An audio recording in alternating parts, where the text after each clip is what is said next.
violence, combat, competition. It's in our blood. It's in our nature to test our skills and seek out victory by any means necessary. You are about to witness a competition like no other. 36 amateur fighters in 3 weight classes will do battle in a grueling league, fighting for points and a chance to be crowned champion. With so many variables, few things are certain. One will rise, many will fall, and no one's getting paid. 2 favorites emerge from each group amongst the lightweights. Undefeated fighters battle to take sole possession of Group A, while in Group B, both men will try to keep pace until their inevitable collision. Competition. It's in our blood. And tonight, that blood will be spilled as these warriors fight to survive among the global MEGAfist 12.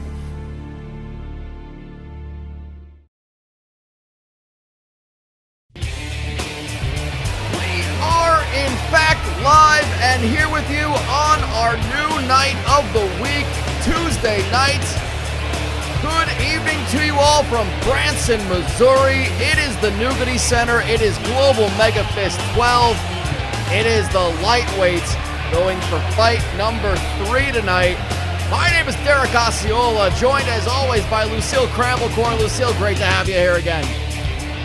Great to be back in the Nougaty Center, Derek.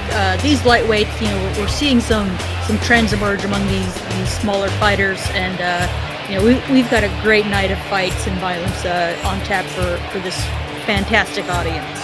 Indeed, we do. I am excited for it. I'm very excited to see what we're going to witness tonight here in the Global MEGAfist 12. This is the halfway point. After tonight, this is fight 3 of 5 of the group stage. We've got a huge night of fights coming up. We're going to run it down for you in just a moment. First off, the rules, as always. We're going to go ahead and head back to that again. The rules again of the Global MEGAfist 12. There you see it. 3 rounds every fight tonight. 2.5 minutes. That's 150 seconds counting down on the bottom left hand of your screen. A 10-point must scoring system in effect. No hitting to the groin, no hitting the back of the head, and of course, no stairway to heaven denied. And of course, if our judges do have to score it, it's based on aggression, damage, octagon-like structure control, and a best of 45 rock, paper, scissors game if necessary. Gonna be taking a while if that happens, so, but the good thing is we have not seen a lot of decisions when it comes to the lightweight, which is really nice to see. No, it's impressive how good these smaller fellas are at finishing the fight off. That's important in this kind of tournament. No doubt about it. Get that win. And we'll explain that to you again. They are fighting for points. The main event for you tonight, Charlie Valentine, Miroslav Florislava. I mean, I guess it means that the night's gonna end with us again having to cover our noses and mouths and not trying to breathe in asbestos. But they're both 2-0. They both had big wins so far, and they both got 9 points, looking to make it the lone person atop of the tables in Group A. Yeah, it's a lot of these other weight divisions and groups. It's taken a while for the top guys to face each other, but just the luck of the draw has Valentine and Florislava meeting up fairly early on in this in their little bracket. So it's going to be interesting to see who emerges head and shoulders above the rest. And again, a big win for either of these fighters will put them well into good position. While to go 2-1, well, I think that might mean you have a couple of challengers on your tail. Sticking in Group A, we have Ruben Fondant and JC Switcher. Fondant, one of the two, yet to get a win. Switcher impressed in his first fight, but he ultimately fell to Florislava by decision in our last lightweight show, episode 6. It's going to be a really interesting one, and hopefully, Fondant looks a little upset. I guess he had to watch another cake get destroyed before his very eyes. JC Switcher, that mannequin-like, emotionless face as always. Yeah, absolutely. But Switcher, I mean, he's right there. Another first round finish, and he's at 12 points, which is a very positive situation to find himself in if he can manage it.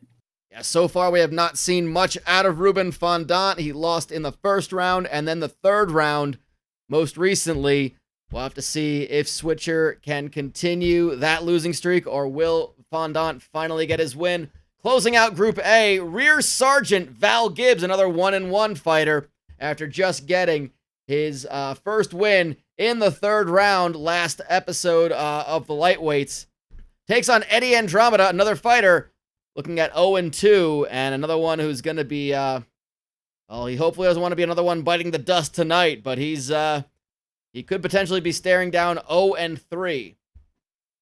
Yeah, it's gonna be tough for Andromeda. He's looked decent in his two losses, but he just hasn't been able to really get it into another gear to secure the win.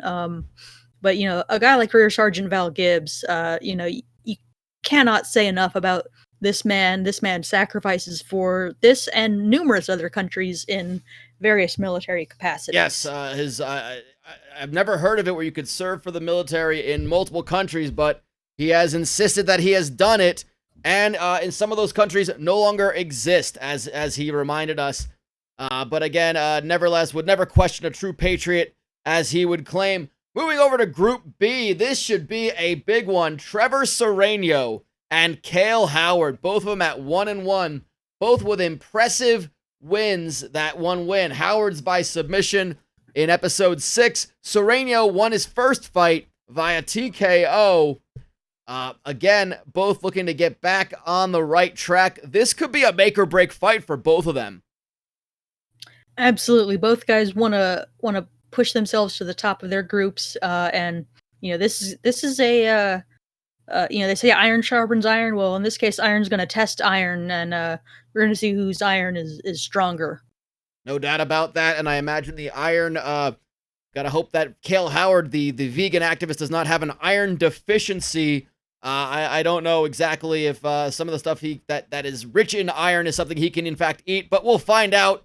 We don't even know if it actually matters when it comes to your metabolism and your stamina in the cage. However, you were saying in Group A, Lucille, that we have an early fight between two early favorites in Florislava versus Valentine. We have the opposite in Group B. Group B are two fighters who are undefeated so far, going up against a pair of 0-2 fighters. We start with Beginner's Swordhouse, the Renaissance Fair enthusiast, taking on Vern Wintergreen, who is a gym locker room hanging out enthusiast. Yeah, we've definitely seen with Wintergreen that those muscles are meaningless, whereas with Swordhouse, the joust, fighting sword and shield in the list, hoisting a tankard of mead, all that has really translated surprisingly well into bludgeoning people unarmed in that sort of combative fashion.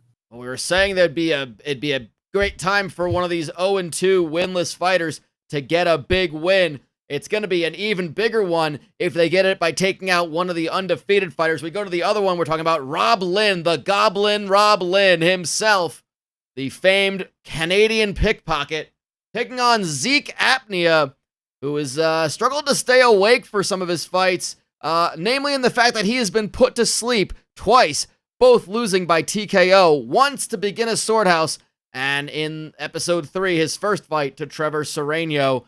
Not sure how he's going to fare against Rob Lynn, who has looked very impressive. Well, if these two men were out on the streets, I'm sure a man with a sleep disorder like apnea would be a prime target for a pickpocket, the likes of Rob Lynn. But in the cage, I mean, sometimes that kind of I've said it before that relaxed attitude can help. It hasn't necessarily helped apnea. He hasn't necessarily. He's been far too calm. He might need to actually, get a little coffee in his system to perk up. But, I think if he gets a little caffeine in him, he might be able to pull off a pretty big upset. We'll have to see how that goes. More about that one and the other fights later on. We've got our first fight coming up right at this time. Back in Group A, starting us off, it's Rear Sergeant Val Gibbs and Eddie Andromeda.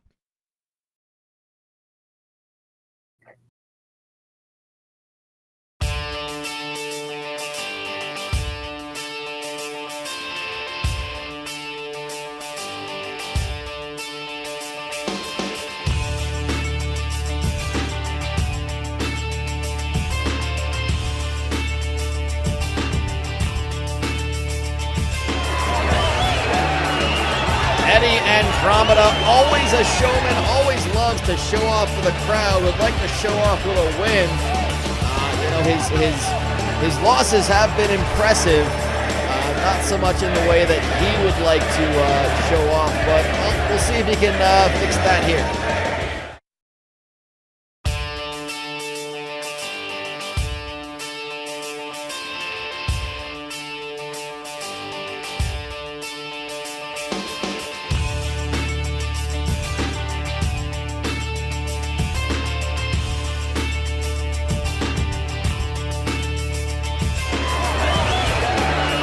You know, they like to say that when you join the forces, you have your entire country on your back.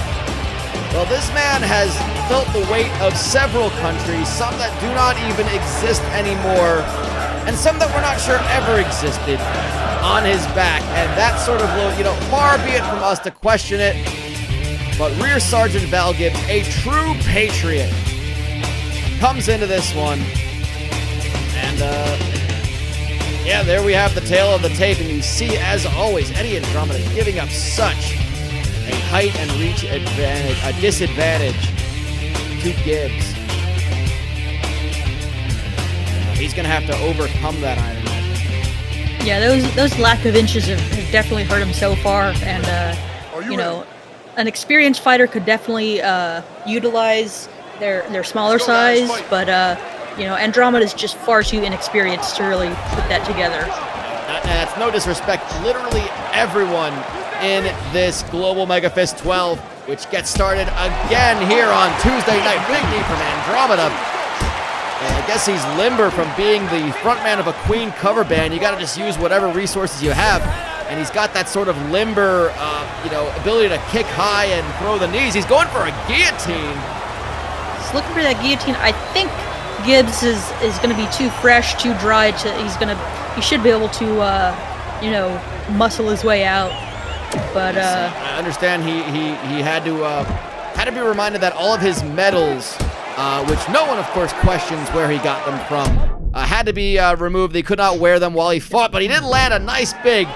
He did just plant a medal of a fist right to the face of Andromeda, already cutting him open. Another big elbow. Big elbows just destroying Andromeda's face. This is just brutal from Gibbs. Andromeda still Nice fighting reversal, on. though. He makes it to the mount. You got to imagine a man who is trained in the military arts will have no problem getting out of what looks like an arm triangle. I don't think he has it all that cinched in. I think you really want to get the wrong side.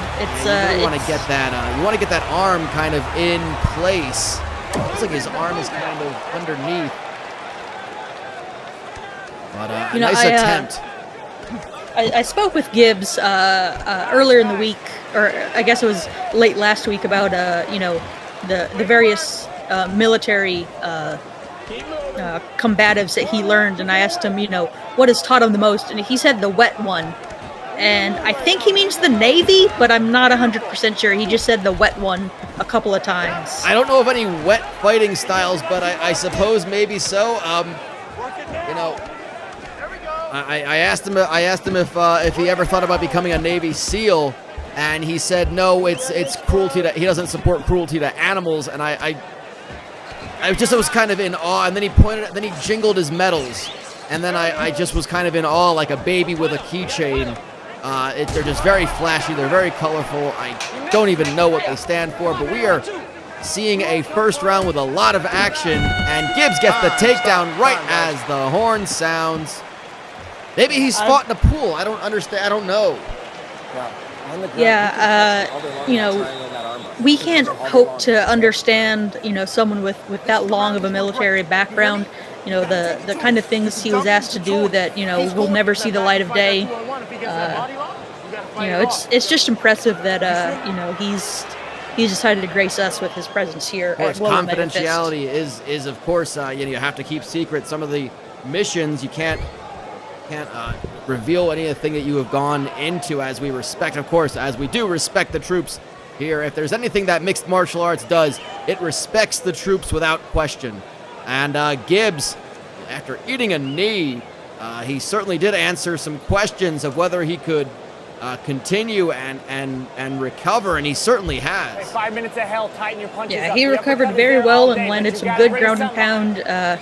He got caught in a few submissions, but Andromeda didn't really have much in the way of getting them sunk. So I would push that round in Rear Sergeant Val Gibbs' favor. Fair enough. I think that's that's a well put. I think I would have to agree with you. I think he did win that round very easily by just dominating on top, landing a couple of really good strikes, and Andromeda really looking for, I was going to say, someone to shove to the ground, and he gets taken down himself. Nice little hit. Reversal, though. Yeah, doesn't Gibbs not able to capitalize on it. Come down with a good one. Yeah, Andromeda was looking for, some might say a suplex, could have been a mat return with that standing back take, but he's just given up far too much in size and leverage to Gibbs, and just had to kind of maneuver around to a front waist lock, and he's doing well with it now. He's on top. If he can land some good shots, he might. Size advantage on the ground only matters for so much. He's just going to try to. He passes very easily, just throws the leg aside. I'm surprised Gibbs let him do that, and moves back into half guard. Gibbs able to just overpower, and halfway through this fight, again 150 seconds. That's 2.5 minutes each round, and Gibbs still going forward. Gibbs has taken both of his fights. Roughly, this is about as far as his first fight, which was a loss to Charlie Valentine. This is as far as it went right about now, 99 seconds into the second round. That will be 51 seconds to go. So this is now his second longest fight. His third, of course, went shortly into the third round. Andromeda also is known for going long. He went into the third round against Valentine. A lot of times you'll see, fighters, kind of needing to get that cage time in, but in a tournament scenario where the finishing time, the finishing round matters so much for point standings, you can't really wait on, the perfect opportunity and just getting the experience. You have to really go for the finishes as quickly as you can. No doubt about that. You can see they do attempt for it at times with the submissions going for them early. I mean, it's not for lack of trying. Sometimes it's just for lack of skill and ability, as we will, in fact, head to the third round. So a finish in the third round will be worth 4 points. A decision, 3 points to the winner. And of course, the loser of the fight will come up empty-handed. So 4 points, still better than 0, but if we're looking at it right now, that will not move either of these fighters. Well, I guess Gibbs was the only one who could potentially have challenged first place. Both of our undefeated fighters, Valentine and Florislava, have 9 points. The best that Gibbs can do, should he win in the third round, is 8. But again, a big win. Any points will keep you in contention. I mean, you want to be within catching distance of those top 2 spots. And of course, we will go over the format yet again after our second fight for those who may be unfamiliar to Global Megafist 12. Absolutely. That second round, not a lot happened. I would not have been surprised if the referee stood it up at any point, but I think maybe Gibbs took that one as well with that takedown, and there just wasn't a lot of ground and pound or submission attempts, but it looked like Andromeda's eye might be closing up a little bit. I know he got a pretty decent cut on the side, but it looked like one of his eyes was either See the swelling redness or from maybe, here. maybe he just got a little high in between rounds, and he's feeling those effects. I'm not 100% sure. Well, if he's gonna, if that was his corner's suggestion, well, don't stop him now. He's gonna be going into it. I mean, I think if he's feeling nothing, that's great. But he just gets dropped. Oh, big diving punch in by Gibbs. I don't know if that's how he would dive into the wet one sort of training, like diving into a training pool, but he certainly did catch something, and you can see the urgency from Gibbs seemed to be turned up just a little bit from what we saw in the second round. Absolutely. Andromeda's on top, but I really think he needs to back away and, just get on his bicycle and give his brain a little time to recover. He did absorb a couple of really rough shots, and Gibbs holding down the head, just pushing his head into his chest. And in fact, yes, the referee does stand them up like you were saying should have happened in the second round. Oh, and immediately! Big shot! Sends him to the ground yet again! God. And it's over with 43 seconds to go. Wow. Gibbs, Rear Sergeant Val Gibbs, in support of all the troops. We're going to see the replay yet again. He just drops him, and then these punches were just unprotected. And the referee had to go ahead and say that is it. John Mahanda's seen enough. Veteran referee John Mahonda.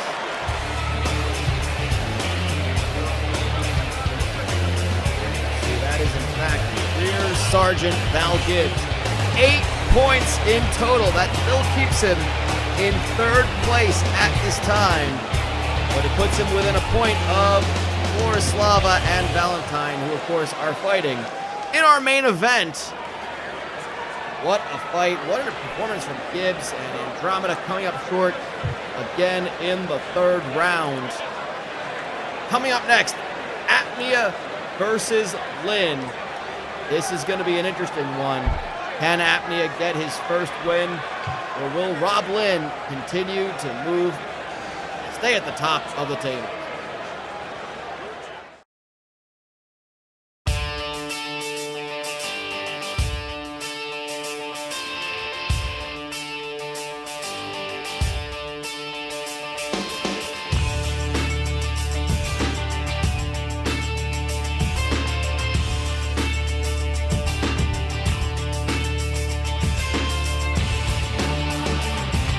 I've said it before, I don't understand how you get rated to be the best pickpocket in an entire country. Especially when the idea of being a pickpocket means you don't get found out. But I guess notoriety, when you're that good, you can go ahead and tell people who you are. And that's him, Rob Lynn.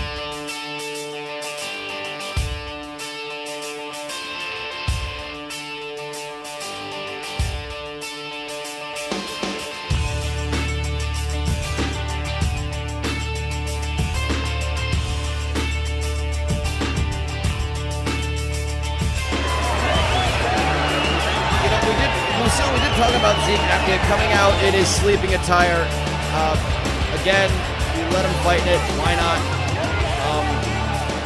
It's a strange mix for him. He is just he lives above what we understand to be an underground fight club, and he cannot sleep. Whenever he tries to, his energy drink sponsorship that he is required to continue to drink, so he is in fact ingesting the energy drinks. But I think the lack of sleep that's not helped by this is making his performance a little rough. Yeah, that combination is got to be playing havoc just all throughout Zeke Apnea's system. Let's fight! Not just his fighting style, but his life in general. You can see how he doesn't just have bags under his eyes, he has full-on carry-on luggage. seeing, well, he's going toe-to-toe with Lynn. I don't know if this is a smart decision. Lynn won both of his fights via TKO over Vern Wintergreen and Trevor Serrano. Yeah, Lynn's been pretty good about, being a little patient and picking his shots, just finding the right opportunity to strike, but Apnea moving quickly into top mount. This is impressive. Just like that, he gets reversed, though. We've seen that happen so much. Again, these fighters don't really know enough about the ground game.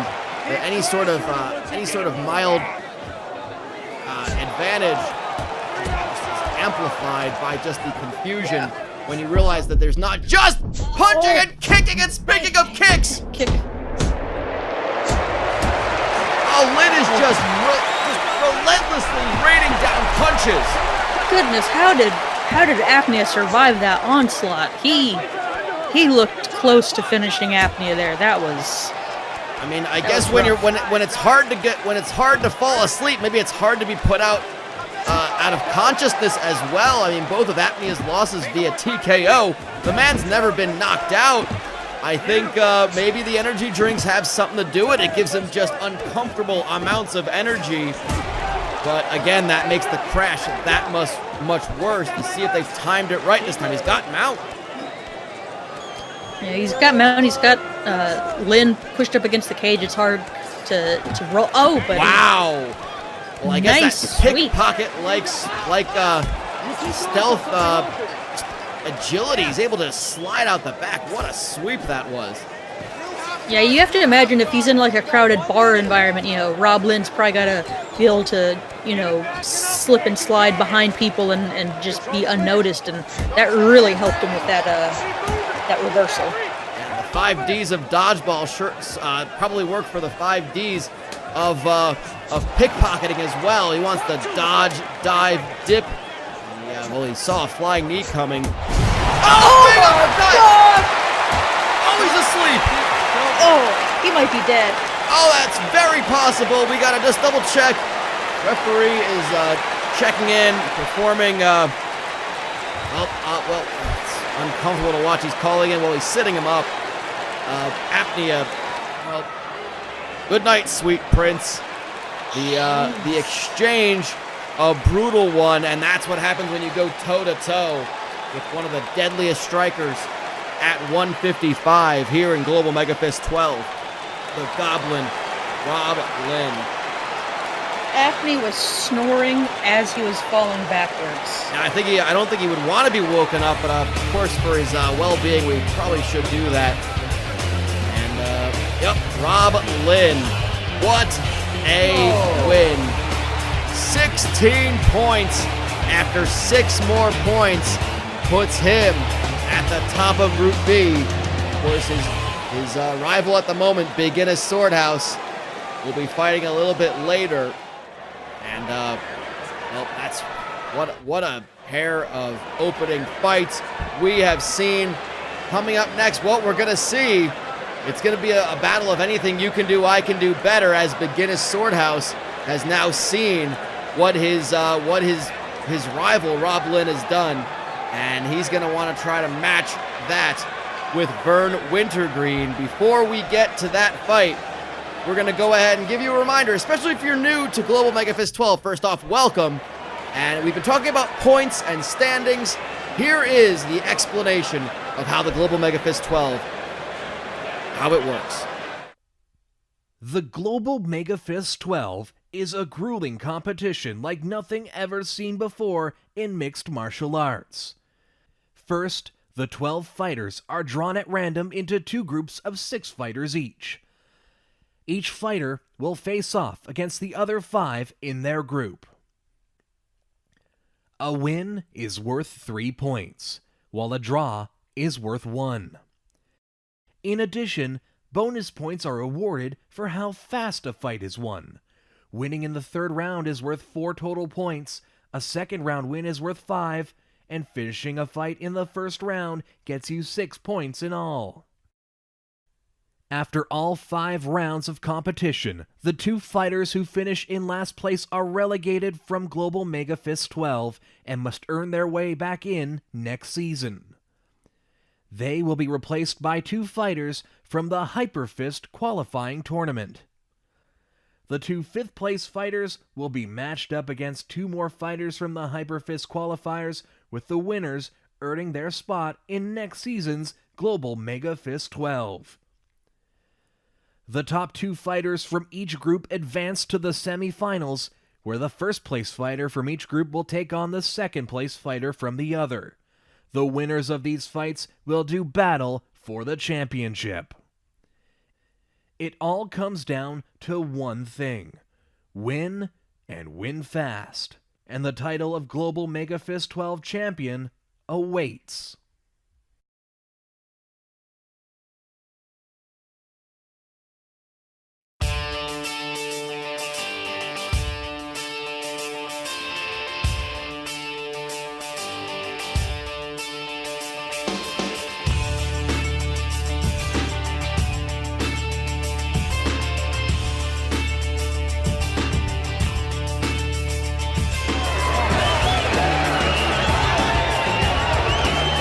Wintergreen. One of those that likes to, you take a shower, you get it all steamed up, and then once it's nice and hot, you step in, you enjoy yourself a shower. He does that at the gym, and it means he walks around naked for about 10 minutes.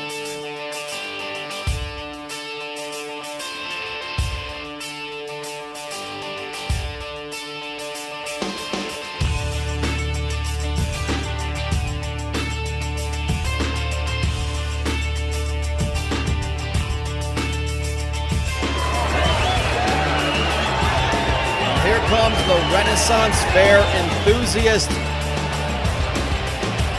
Starting to get to be the end of Renaissance Fair season. I think this is starting to die down. So again, Beginner's Swordhouse might be out of training. He's got all his time to focus on Global MEGAfist 12. See if that helps out.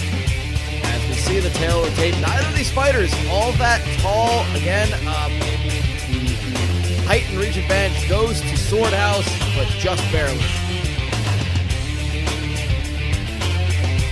Yeah, it's sometimes it's not just the overall height and reach; it's how you can utilize it. And Swordhouse has been doing pretty good with that frame. So if it works, just don't try and change it. Similar to Rob Lynn, he's got both of his wins in the second round. A knockout victory over Cale Howard in episode 3, and a TKO win over Zeke Apnea in episode 6. As always, the YouTube channel of this of the network you are watching here, IRM. It's youtube.com/IRMstream.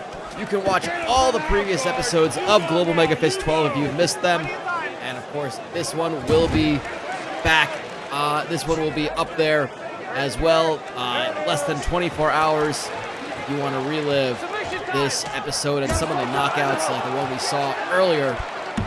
Rob Lynn getting the win. Here is Swordhouse just going after Wintergreen, getting the mount already, but the wily veteran, and by veteran I don't mean like Rear Sergeant Val Gibbs, where it's a veteran of the armed forces, but likely getting, possibly getting retirement benefits. Yeah, absolutely. That kind of experience in life can certainly help in a fight. Sometimes it can't, just because your body's starting to break down at that point. But Wintergreen's, he hasn't managed to win so far, but he's done well for himself. He hasn't embarrassed himself so far, I would have to say. No, his first fight was against Rob Lynn, a second-round TKO loss. So again, what we're seeing at Rob Lynn is a tough customer. He did, in fact, lose by a submission to Cale Howard, which, again, less excusable. We've not seen really our best yet from Howard, but Swordhouse, again, what a brutal strike right there. Swordhouse has good strikes, but with him wearing those chainmail shorts, he should really look to apply that on the ground.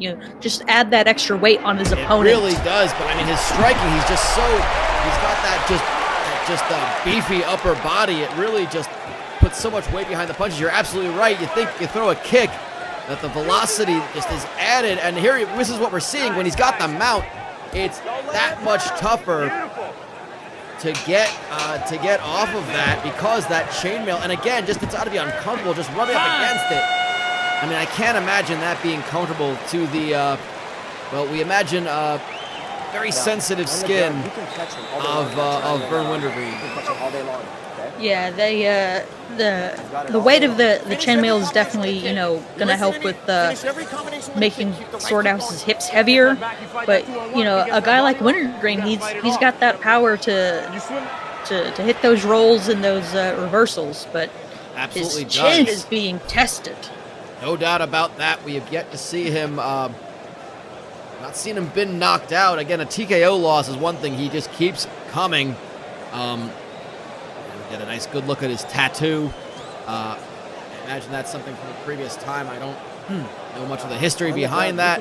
But Swordhouse, you know, again, we were saying how the chainmail, it's the idea of using what you got in the Global MEGAfist 12. As we were saying, you know, when you have the sort of training from other walks of life and you can use it, why not? Such as using chainmail of the shorts to help press down an opponent. Oh, Wintergreen coming out very strong. Yeah, big heavy shots. He needs to make sure he doesn't gas himself out if he can't get that finish early, though.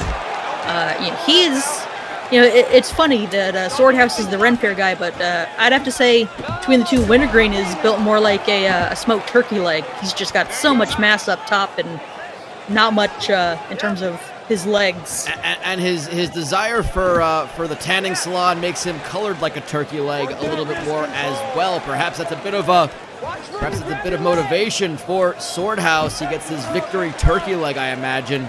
But Wintergreen, you know, again, we're talking about the chainmail being an advantage. Wintergreen, again, we could smell it, Lucille, as he came out. Just that mentally smell stinging the nostrils. He is just coated in Bengay or Icy Hot or whatever sort of Asper cream that you tend to just put on your body, and that's certainly making these grappling exchanges interesting. You know, Wintergreen is slippery. There's, you know, a lot of, you know, sliding around going on that you maybe wouldn't see with a fighter who was perhaps properly checked out. Yeah, again, it's Missouri. Oh, absolutely, and you know, the weird smell, the awkward conversations Wintergreen tries to get our officials in when they try and check them for, you know, proper equipment. It's more hassle than it's worth, ultimately. It really is. He just he gets on a tangent, and the officials are just the referees and the I don't want to say it's athletic commission representatives, because we're not really sure if there is one. We neglected to check that, but nonetheless, yeah, again, he just big punches from back. And again, you can see that is the power of the chainmail, unable to get him up, and the referee will stop it. But Guinness Swordhouse, a big win. Vern could not wriggle free once those chainmail hips were just on top and flattening him out. It's got to be extra tough weight just pushing down on the, well, I guess you might call it the lumbago area, and the lower back of Vern Wintergreen. Not much you can do at that point when you have, well, he saddled him up and he rode him into battle, and that battle was ended quickly by punching him in the head. But Guinness Swordhouse, well, you know, it's not really laying the cat out of the bag. The schedule has been posted for the entirety of the tournament. This puts 3-0 Rob Lynn and 3-0 Big Guinness Swordhouse up against one another in episode 12, which will be, I believe, 4 weeks from today. Looking forward to that one. That's something we'll talk about a little bit later. And coming up next, we see more battles in Group A as Ruben Fondant tries to get his first win against JC Switcher. The mannequin is ready for action.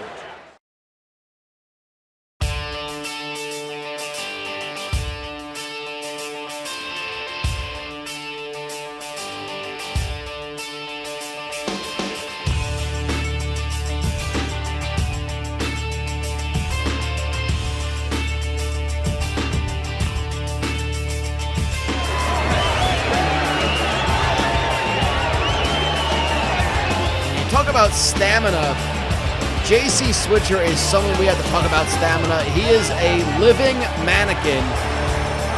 He is in fact still wearing store model attire. You can see the price tag still kind of hanging on there.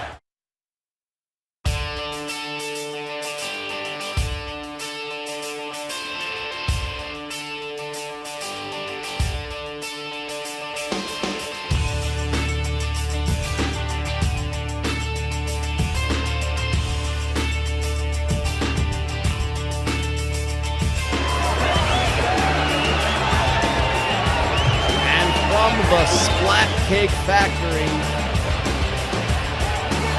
Ruben Fondant, the baker artiste of the cakes.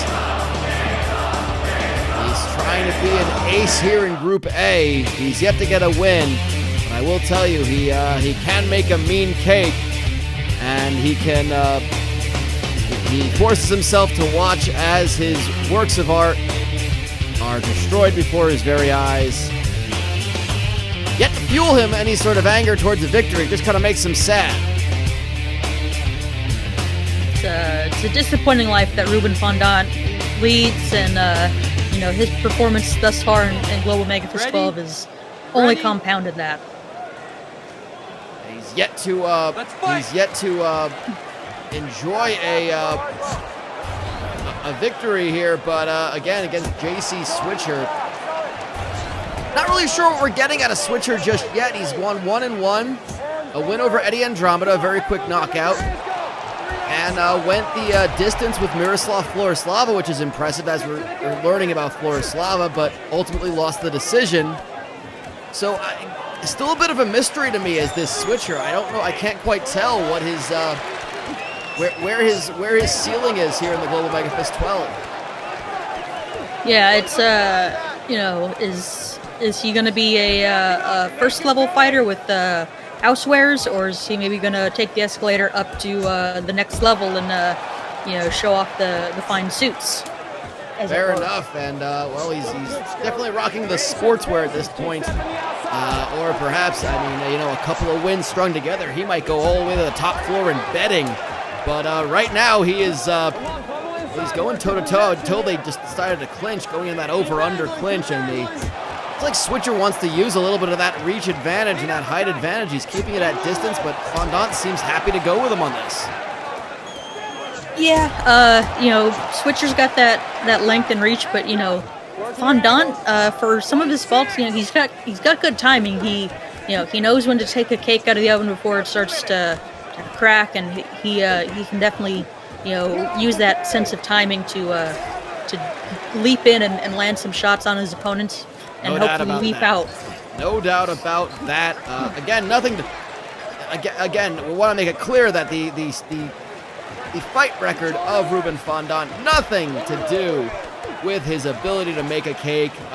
Can't guarantee that repeated brain damage from being knocked out wouldn't have any sort of effects, but we haven't noticed anything yet.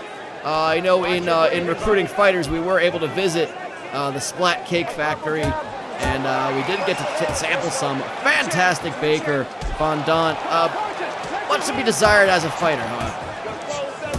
Yeah, by the very nature of the setup, we figured someone was going to have to, take most of these losses. It'd be really awkward if everyone kind of won one, lost one, and make things complicated for tournament seeding. But no doubt about that. We are seeing a bit of a hierarchy start to form across all three weight classes. Again, this will be just past the halfway point of the group stage. Again, 5 group stage battles with the opportunities to make moves up and down the rankings. Starting to run a little thin. Hard to judge that first round. I might have to give it to Switcher, but it's only by a bare margin. Yeah, it was close, but I think Switcher did just a little bit more damage. When he backs up, he's going square. Very close again. The second round is going to do it, and that is the thing. So Fondant lost in the first round against Miroslav Florislava. Took it to the third round with Rear Sergeant Val Gibbs. Again losing. We go into the second round. So Fondant has been known to withstand just enough. Again, he's come up on the short end, as you can see, by 0 points. Switcher with a first round victory. That's why he has 6 points, wearing the name brand. Still has the, I noticed no security tag, which is good, because I guess that would mean alarms would be going off and we'd have another problem here in the Nougaty Center here in Branson, Missouri. Yeah, we don't need undue attention brought on by loss prevention here at the Nougaty Center. Exactly, and that is one of the things. Whenever we ask local law enforcement about representing as security or anything, any sort of like requirement detail that we need per the athletic commission, or what we think is the athletic commission, should they ever show up here in the state of Missouri, most of them just want to go and watch the fights. They just kind of want to watch people beat each other up, which I respect, but it is kind of we realized that we stopped paying them when they weren't really doing their job. They were just watching and cheering on. Well, I mean, it's kind of fitting that no one is getting paid. Was the whole setup of Global MEGAfist. I haven't gotten a check. I don't know if you have, Derek, but I was told no one getting paid means no one's getting paid. And we're doing guess this so. for the love of the fights. I mean, far be it from me to question Most Glorious and Honorable Mr. Naga, who of course is the brainchild of Most Glorious and Honorable Mr. Naga. Oh my God! What? Oh, good lord! Holy shit! What a knockout! Well, Switcher might as well have had. Well, if they were setting him up to look like he was in a summer scene, he might as well have just swung a canoe paddle right into the face of Ruben Fondant, a spinning back fist knockout. Wow. That might have been one of the most devastating knockouts we've seen here in Global MEGAfist, Bob Lucille. Yeah, that was devastating. That might have ruined Fondant's palate. I don't know if he's going to be able to taste any of his cakes right now. He might have to have his jaw wired shut. Wow, how do you come back from a knockout like that? Well, JC Switcher, for the time being, sits atop Group A. That second round knockout gives him 11 points. We have 2 more fights to go. Coming up in just a moment, we go back to Group B, where Cale Howard and Trevor Sereno will battle for, they'll be battling for third place positioning, but the winner of that will have a better chance of challenging the top 2 of Lynn and Swordhouse. That'll be coming up in just a moment. Right now, we're going to go ahead and tell you about what to expect at our next fight, our next episode. We take a week off and then we begin group stage 4 of 5. We go back to the heavyweights and we've got a fight. That top left fight is going to be our main event, my understanding. Lottie Fescue and Lil 42 the Answer. Both of them have a chance of moving into the top 2 alongside Fritz Milgram, who of course is fighting the 0-3 Nicholas Polka. But the heavyweight division has been very, very competitive, but we've started to see a couple of names really start to shine. Absolutely. 42 the Answer has looked good. He I believe he did suffer that defeat to Fritz Milgram his last time out, but he has looked solid throughout. Fescue, when he's not mowing lawns, he's mowing down the competition. That is going to be an outstanding fight. Milgram, I can only hope he takes it easy on Polka, because that poor fella needs some sort of a break from this beating. Yeah, the holiday season is is rapidly approaching. We'd hate to see anything affect that. But yeah, Fritz Milgram, the only person that both Fescue and Lil 42 The Answer have lost to. So that'll be an interesting one. As we go over to Group B, we see Oliver Lehman has been, by and large, ahead of the entire competition. We've got Dr. Igor Tonic, Dan Rodenta breathing down his neck, both breathing down his neck at 2-1. But they have tough opponents in Gabe Donahue and Damian Adder. And Guff Magnuson at 0-3. Well, he's got Lehman. That's not going to look that good for Magnuson on paper. But again, that's why you watch it. Heavyweights, they know how to concuss. They know how to knock out. Should be a great set of fights. That's going to be on October 8th as we return to Tuesday nights in 2 weeks from tonight. And at this point, we have 2 more fights to go to. So without further ado, we're heading to them right now.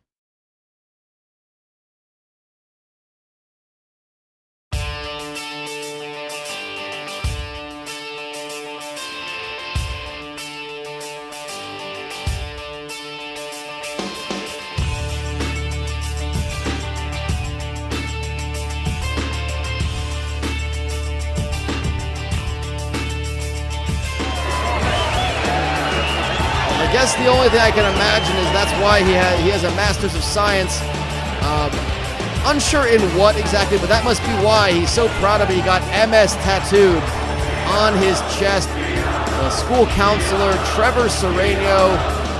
Can't imagine anything devious in his past.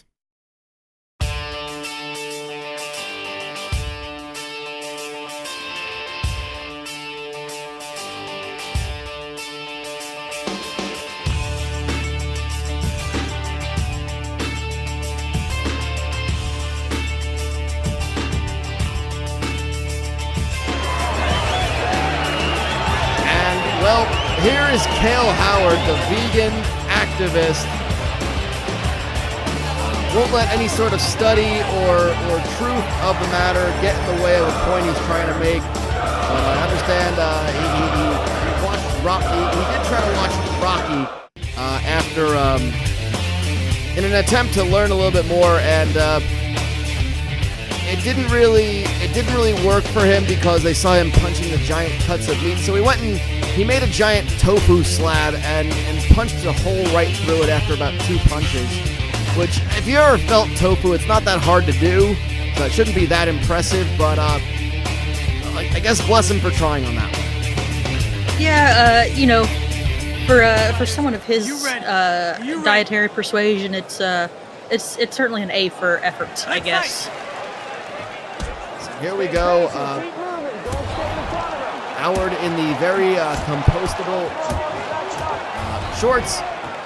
Sereno in the blue that I'm sure is just a color he likes to wear, and not sort of affiliated in any sort of way. Goes for the spinning back fist. Well, we already saw one of those spell doom for a fighter. Why not go for it again?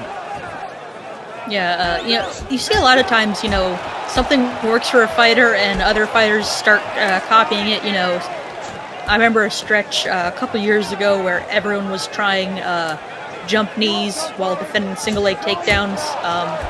It worked for some. It ended disastrously for some people who aren't maybe necessarily quite as athletic. So these guys, they're all kind of on an even playing field in terms of incompetence. So they're also practically a clean slate. They're just in a blank canvas to put whatever sort of paint they can find on it. They see something work, they're going to say, hey, maybe I can do that. I can spin around with a lack of former ambition. You saw Sereno going for like a spinning back kick. Here's a couple of head kicks from Howard. Not in range. Sereno backing up nicely, but you see some redness on the nose. He must have absorbed something. I didn't see which strike really caught him the best, but something must have. It did look like the sole of Howard's foot on that standing side kick maybe just brushed the nose, and that caused a little bit of redness, but we'd have to take a look at the replays to know for certain. Certainly didn't cause Sereno to flinch. He seems like he's rather accustomed to taking a punch. Absolutely. He's the kids today with their with their behavioral issues. Maybe he's had to deal with some teens that have taken a swing at him. It's very possible. I don't know what sort of I don't know what kind of fights you find yourself in as a guidance counselor. He's usually he seems rather subdued and very calm. I mean, that's a demeanor where you're out there to try to help out a child looking to make a good life for themselves. I guess Sereno must have a lot of experience knowing how for these kids how to avoid that as we get to the end of the round. And a little bit of blood leaking from that nose, but Sereno seems all right. He seems pretty fresh. And get that nose patched up a little bit. Howard doesn't seem like he's taking any damage. Sharp with that. Gotta work. He's running. Yeah, in terms of damage output, I would push the edge towards Howard. It wasn't an uneventful round. There was certainly some good strikes thrown and landed, but nothing extremely clear cut to give the edge to anyone. So based on damage, I would say Howard probably took this first round. Good exchanges. Howard getting the better of those 50-50 exchanges.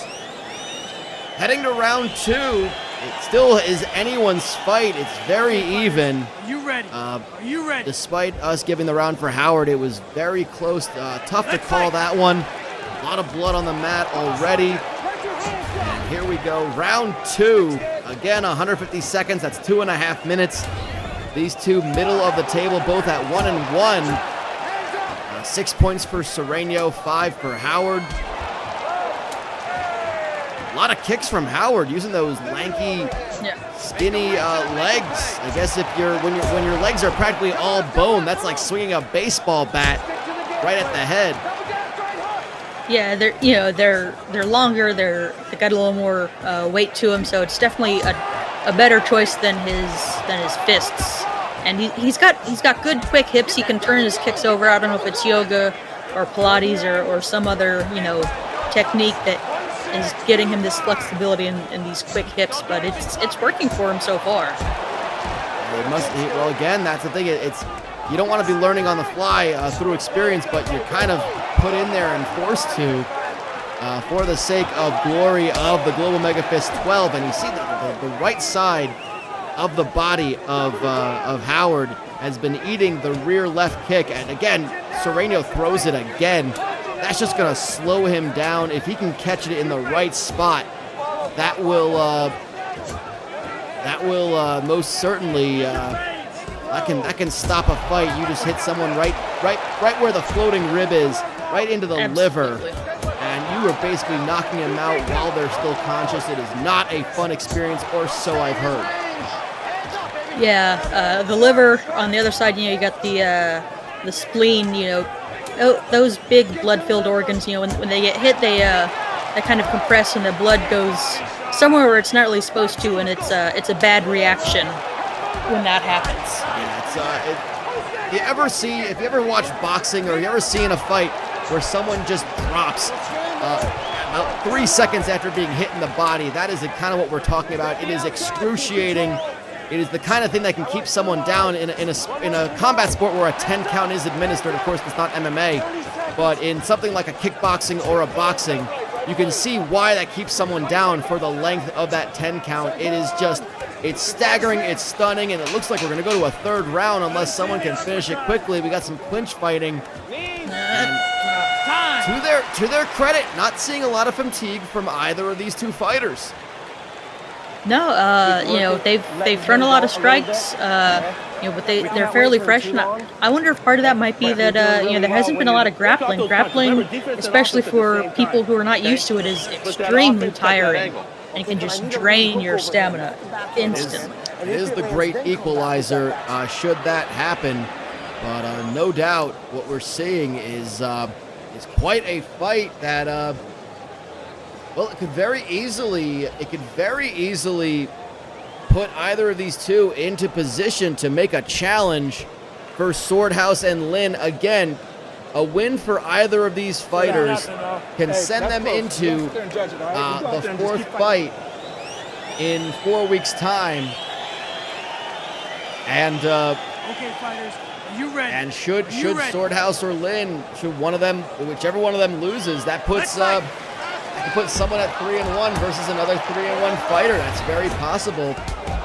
Sereno has Vern Wintergreen, Howard has apnea, so it's very possible that one of these two fighters could get 2 big wins in a row and put themselves right back into it and challenge for the top 2. Absolutely, and both guys really working the body well. Sereno with those rear leg kicks right to the liver. That is the benefit of being a southpaw. Your power kick is going right to. You can see the redness. It is just, it's basically beet red, which Howard would be approving of. That does sound delicious to him. Not a beet fan myself, but I guess it goes from beets to beat down. Yeah, we'll see.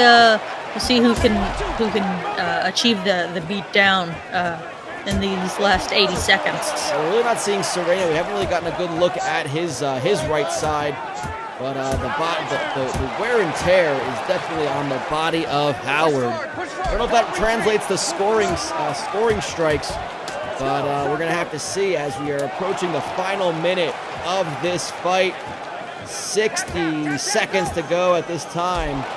And this team, and again, they're just not slowing down either of these fighters. They're not slowing down, but no one's really planning and throwing some big power. They're chipping away slowly. If this is maybe a longer fight, we definitely see the effects. But both guys can weather this short storm, as it were. Yeah, well, you saw Sereno about 10 seconds ago going for that flying knee. I think that was maybe a bit of corner coaching, telling him he's got to go for it. You don't want to leave it in, they always say you don't want to leave it in the hands of the judges. 20 seconds to go.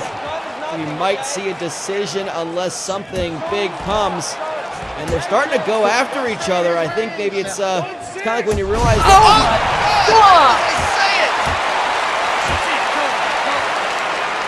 Seconds to spare, and Howard finishes. What a knockout!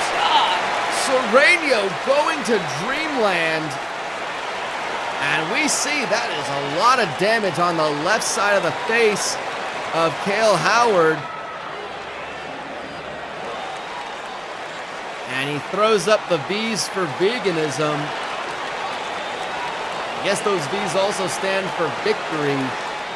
He gets a big win and 4 big points. Puts him at 9 points. Against Trevor Sereno, drops to 1-2. What a win for Cale Howard. The third round, 10-second to go. Victory, and there is some swelling and 2 very nasty cuts. We're gonna have to get patched up for 4 weeks' time. Yeah, and unfortunately, he can't put a raw steak on his face to ease the swelling. That goes against everything he stands for. Yeah, I don't know what he would actually put. I don't know if there's any vegetables that would actually appropriately work in that case. Maybe a slab of, I don't know, tofu? Tofu seems to be the answer for everything, but I don't know. That seems like it'll get messy. Tofu or maybe a beet steak. I'm not sure. I don't know if you can make a steak out of beets. We'll find out.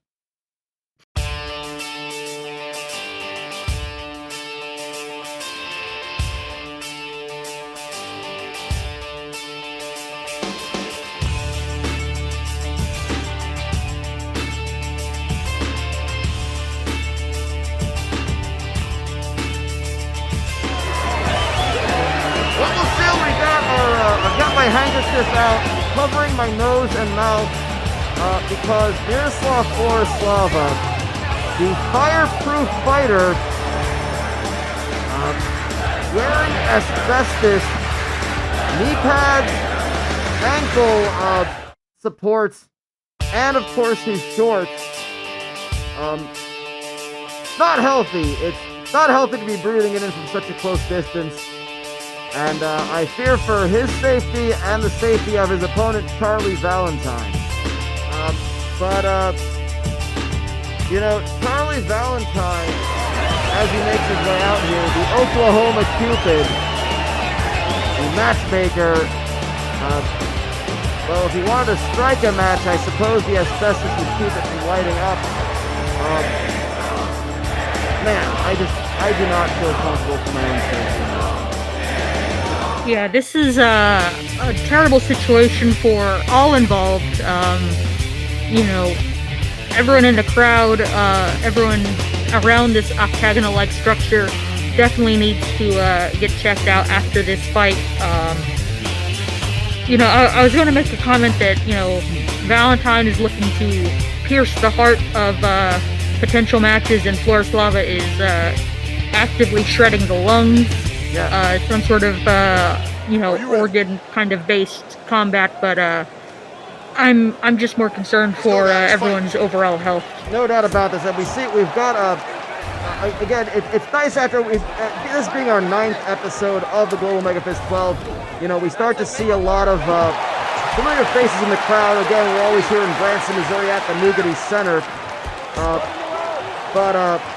Again, some of the more familiar faces that we tend to see have in fact brought those I guess the kind of masks you wear at a construction site. Some of them have hospital masks.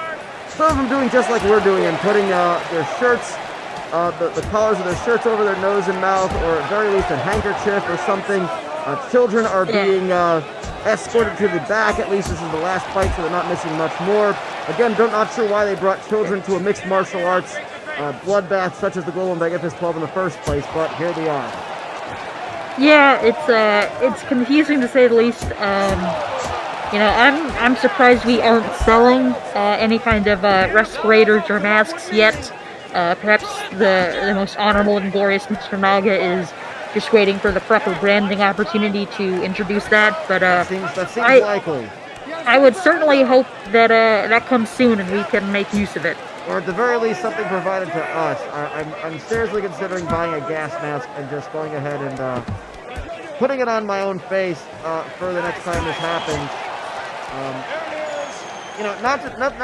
Not to discredit Florislava, he has in fact been a very good fighter. He's gotten 2 wins, a big decision win over J.C. Switzer, and he's got a knockout victory over Ruben Fondant. This is probably his toughest challenge yet.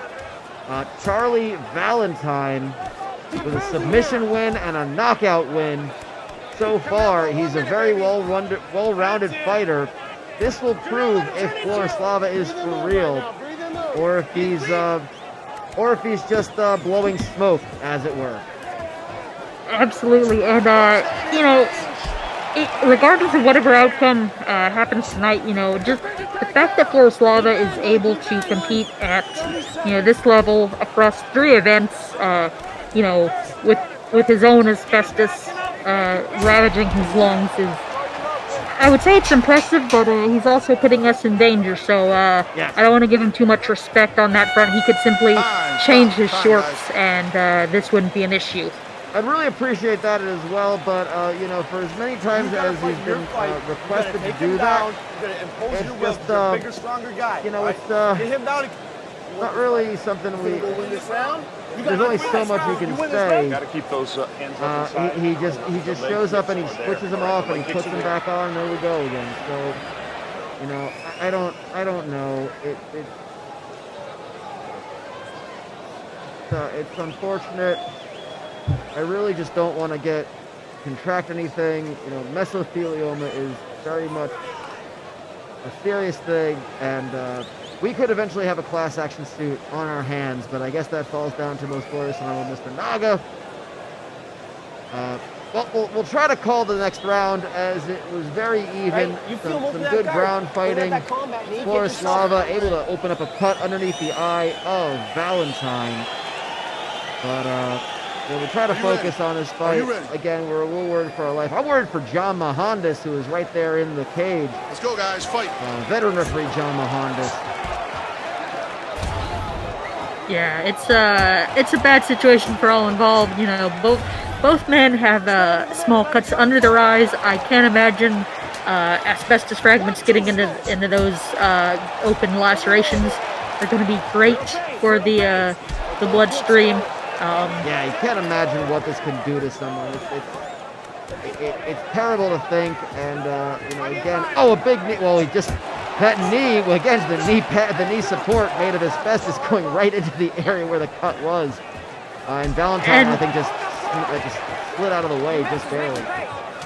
Yeah, I mean, you saw him earlier going for a takedown attempt where he had his head, Again, now, just buried deep into that asbestos, and you can't fault a guy if wrestling is something he feels is his avenue to victory.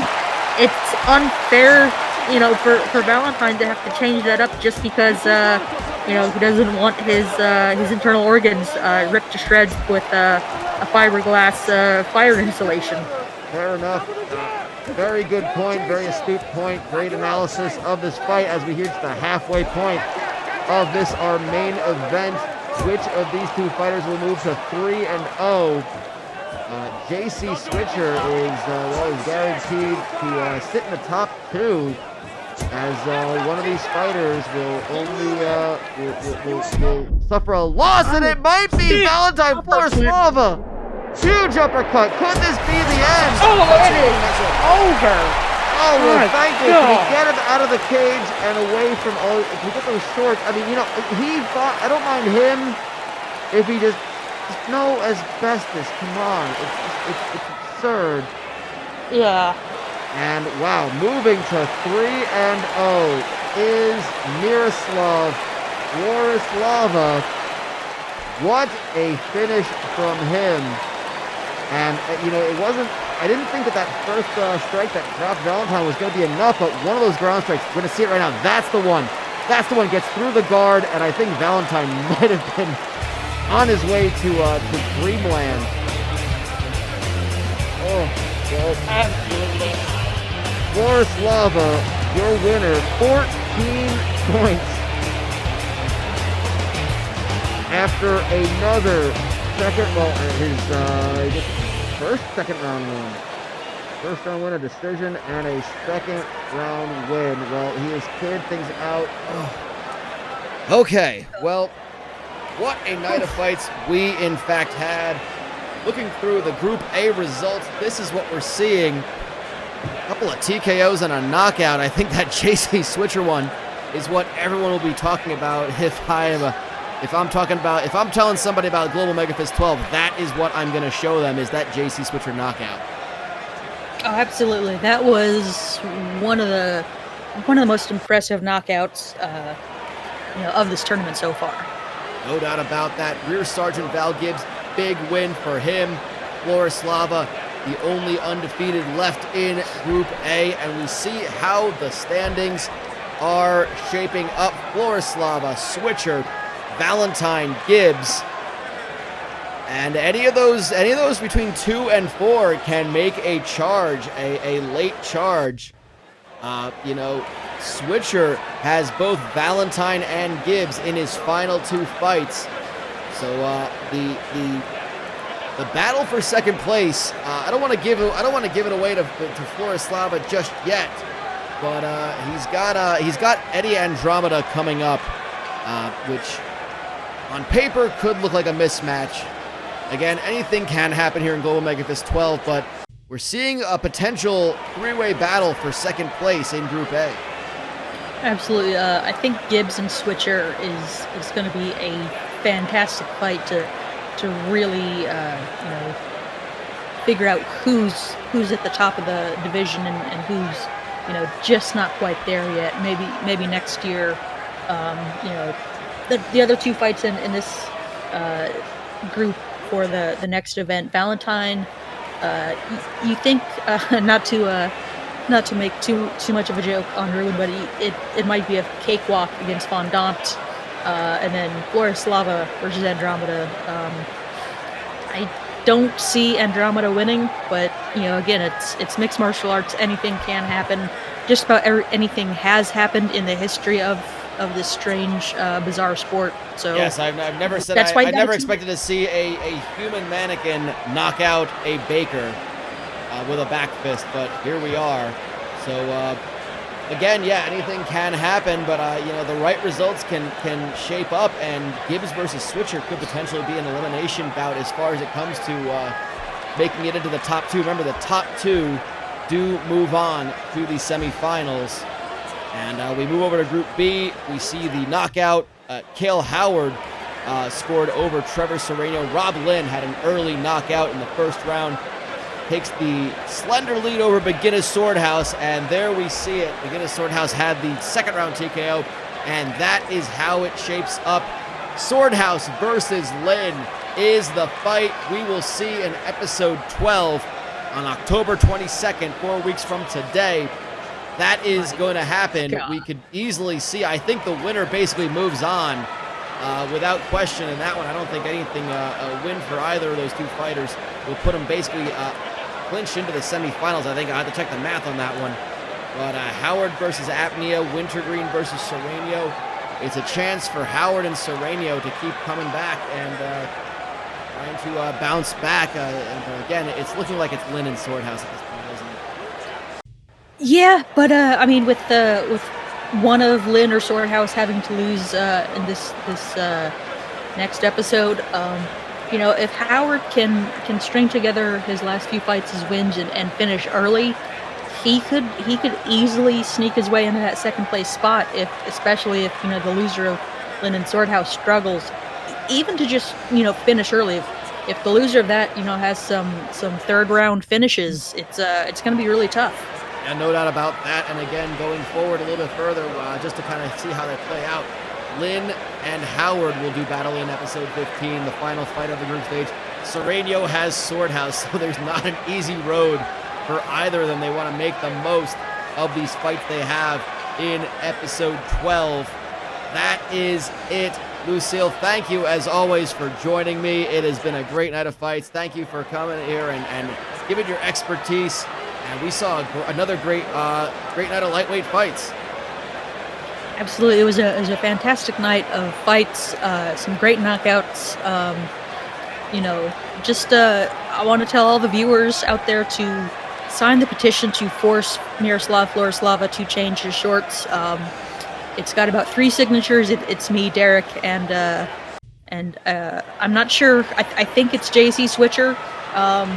But it's if it grows in strength, we can maybe enforce some actual change. I feel like we can get Mahandas in on that one. He seems to be refereeing those fights, so we'll get him to sign it and see if we can pass it around to the various cage side folk. I think that should be that's something we can easily do. Absolutely. Well, But that is going to be it. I'm glad to be here. Yeah, as thank always. you. Thank you so much. As always, this has been the Global MEGAfist 12. We hope you have enjoyed the night of fights here. It has been a night full of knockouts and TKOs. We had 3 knockouts, 3 TKO victories. The lightweights know how to bring it, and they know how to finish quickly. And we saw some big finishes. Again, thank you to all of you for watching. Thanks to Lucille Cramblecorn. All praise to most glorious and honorable Mr. Naga. May he live for 10,000 years for bringing us the Global MEGAfist 12. Check us out on all the social media here on IRM. I'm Derek Osceola, and we'll see you next time on Global MEGAfist 12.